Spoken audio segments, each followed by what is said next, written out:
이번이 아마 중과를 피할 수 있는 마지막 기회라고 생각하고 아마 이런 기회를 이용해서 국민들께서 중과를 받으시는 일이 없도록 했으면 좋겠습니다. 재경부 장관님 네. 말씀 도중에 아마라는 표현 2번 하셨거든요.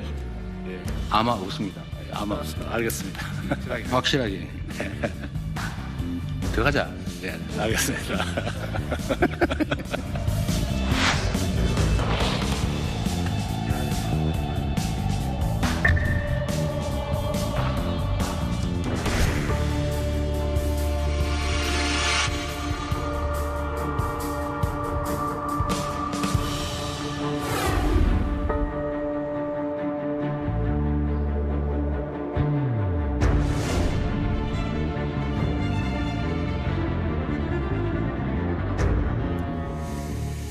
이재명 대통령 중동 정세와 관련해서 유가도 관리를 해야 하고요. 또 동시에 부동산과 관련한 메시지를 계속해서 SNS를 통해서 올리고 있는데 최근에는 세계 각국의 보유세 궁금했는데 실정이 이렇군요 하는 글을 올리기도 했습니다. 과연 이재명 정부의 부동산 정책은 어느 방향으로 가고 있는 것인지 여러분과 함께 생각해보는 시간 갖도록 하겠습니다. 우병탁 신한프리미어 패스파인더 전문위원 나오셨습니다. 어서 오십시오. 안녕하세요. 예. 일단 궁금한 게 보유세. 저희가 사실 저희 보유세도 어떤 면에서 살다 보면 잘 모르는데 어떻습니까? 우리나라의 보유세와 이재명 대통령이 인용한 세계 각국의 보유세 현황 비교해보면 어떻습니까? OECD 다른 국가들 대비해서 우리나라의 보유세 현황이 예. 부과 과세하는 그 금액 비중이 상대적으로 좀 평균적으로 낮은 것은 사실입니다. 다만 이제 시점에 따라서 좀 차이가 있을 수 있고요. 가령 예를 들어서 2022년도 이때도 이제 보유세가 상당히 많이 올랐던 쪽이었었고 네네. 이때 기준으로 보면 우리나라가 0.21%였습니다. 0.21%. 네, 지금 현재 인용됐던 0.15%보다는 조금 높았었고 같은 시기에 OECD 국가들 중에서 15개 국가의 평균이 0.24%였습니다. 그러니까 그때 대비해서 OECD 국가의 평균은 지금 인용된 자료에 의하면 조금 더 높아진 상태. 우리나라는 다소 좀 낮아진 상태이기는 합니다. 예. 네. 그런데 이 보유세라고 하는 이 그 보유세의 퍼센티지만 갖고 비교하는 게 의미가 있는 건지 그 각국의 실정이 다 다르지 않습니까? 네, 실제로 그렇습니다. 뿐만 아니라 지금 말씀드렸던 혹은 언론 해당 자료에서 이제 인용되었던 보유세 비중이라고 하는 것도 제가 눈여겨본 부분들 중에 하나는 한국의 보유세 실효세율이 0.15%라고 인용이 됐었고요. 맞는 얘기일 겁니다. 그런데 이제 다른 비교 대상은 뉴욕이라든지 런던이라든지 도쿄라든지 이런 도시였었습니다. 같은 기준이라고 한다면 우리나라도 서울에 고가주택이 많이 밀집되어 있는 지역에 그 실효세율을 갖고 비교를 했다면 전체 평균이 0.15%보다는 좀 더 높아져 있었을 것이기 때문에 그런 차이는 좀 있고요. 마찬가지로 방금 말씀해 주신 것처럼 이제 우리 한 나라의 그 조세 그중에서도 보유세 부분에서도 단순히 하나만 갖고 비교를 하기는 어려운 것이 가령 예를 들면 미국 같은 경우에는 주마다 좀 다르기는 하지만 보유세, 재산세로 냈던 부분들을 연방소득세라고 하는 데에서 경비로서 차감을 해줍니다. 네, 우리나라는 그런 제도가 없죠. 그러니까 재산세로 내더라도 가령 예를 들면 뉴욕을 포함한 미국 같은 경우에는 냈던 재산세를 소득세를 줄이는데 경비로 쓸 수가 있으니까 소득세나 재산세 이런 것들을 전체적으로 다 비교를 해야 될 필요는 있습니다. 이재명 대통령의 부동산 정책 관련한 이야기를 가만히 들어보면 그 부동산으로 돈을 벌던 시대는 이제 끝내야 되는 것 아니냐. 사실은 이제는 그건 금융투자, 주식 이런 쪽으로 이렇게 돈을 벌어야 하는 것이고 그러면 집값을 떨어져야 하는 것이고 그렇게 한번 관리해 나가겠다는 강력한 의지를 표현하고 있는데 어떻습니까? 그렇다고 한다면 이 보유세라고 하는 것도 궁극적으로는 결국에는 이재명 정부에서는 인상되는 쪽으로 간다. 아직까지는 아니라고 얘기는 하는데 그쪽으로 갈 수밖에 없을 것이다 보세요? 아니면 그럼에도 불구하고 좀 신중하게 결정할 수밖에 없을 것이다 생각하십니까? 우선 집값이 사실은 최근 몇 년 동안 급격하게 상승한 것이 사실이고 그것 때문에 여러 가지 문제점들도 보이고 있는 게 맞기 때문에 그런 측면에서 놓고 보면 어떤 방식으로든 집값이 좀 안정화될 필요는 분명히 있다고 생각합니다. 즉 당위성 측면에서는 바람직하다. 당위성 측면에서는 집값이 안정화돼야 한다. 맞습니다. 그런데 그 접근 방식에 있어서 특히 이제 보유세, 재산세와 종부세를 기준으로 한 보유세를 인상시켜서 그 부담으로 인해서 뭐 그것이 고가주택이든 다주택이든 매물로 내놓게끔 하는 효과를 가져가겠다라고 한다면 그 효과는 지금 당국에서 기대하고 있는 것처럼 그렇게 크지는 않다고 생각합니다.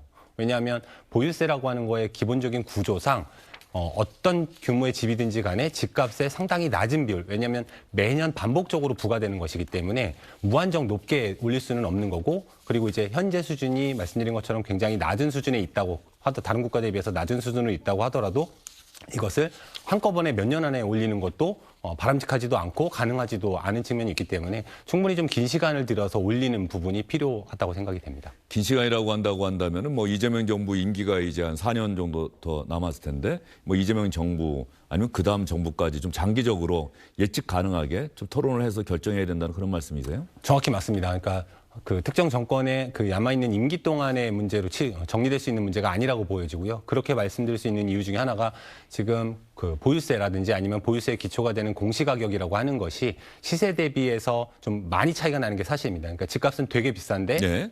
과세 기준이 되는 공시가격은 굉장히 낮았던 측면이 있는 것이 사실이고요.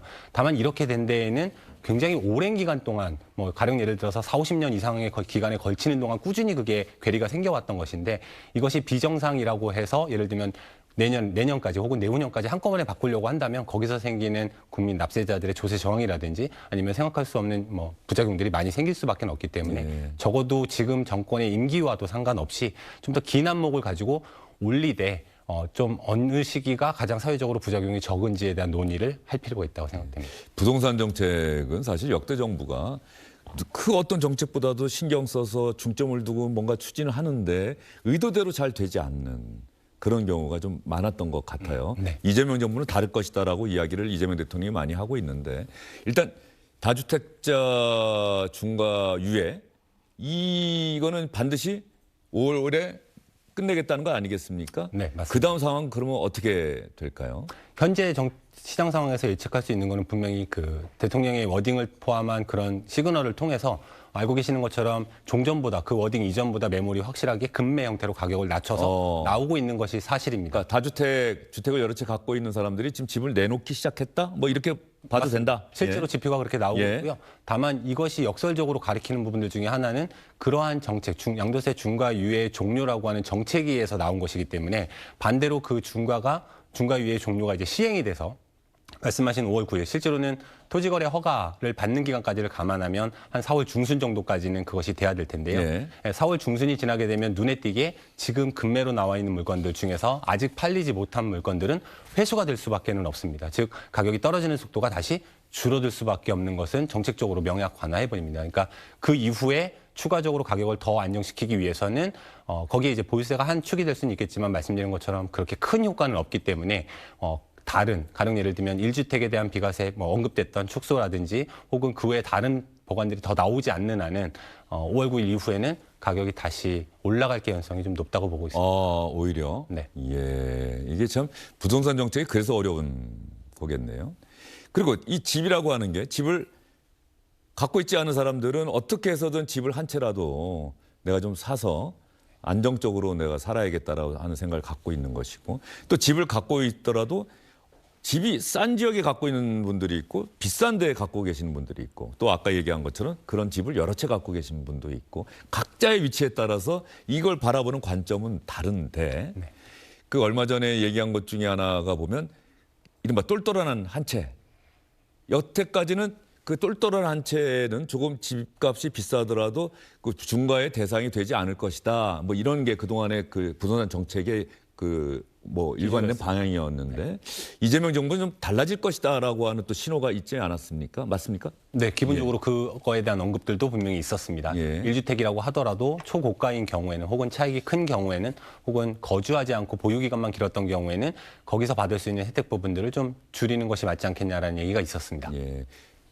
이거 어떻게 될까요? 그럼 그 한 채를 갖고 계신 분들은? 기본적으로는 1주택에 대한 비과세, 그러니까 장기로 보유한 경우에 있어서는, 장기로 보유하고 거주한 경우에 있어서는 공제 금액을 굉장히 크게 받습니다.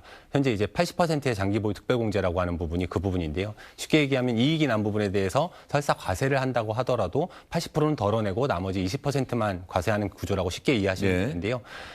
그런데 이제 이것을 낮춘다고 하더라도 매우 큰 폭으로 가령 예를 들면 80%까지 받던 장기보유 1주택에 대한 장기보유 특별공제를 너무 혜택이 크니까 줄인다고 하더라도 가령 40%로 혹은 그 이하로 급격하게 줄이는 것은 그 소유 당사자의 1주택이라는 걸 전제하면 거주 이전의 자유를 침해하는 문제에 예. 맞닿게 됩니다. 그래서 좀 조심스러운 측면이 있어서 그 중간 어디쯤인가로 축소되는 방향으로 갈 것은 맞는 것 같습니다.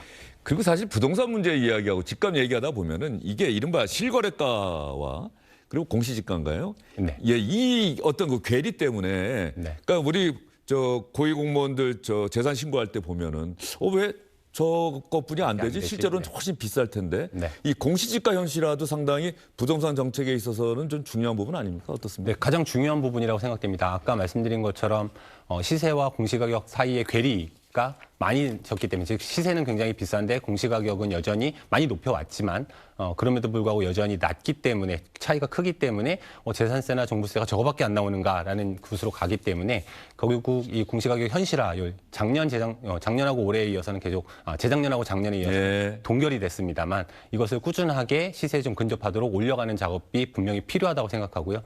다만 역시 같은 맥락에서 내년까지 갑자기 90으로 올린다든지 예. 이런 것은 있을 수가 없습니다. 예. 바람직하지도 않을 거고 좀 충분히 긴 시간을 들여야 되는데 그때 기준이라고 하는 걸 우리는 실제로 참고한 바가 있습니다. 문재인 정부 당시에 고가주택의 경우에는 이것을 5년 네.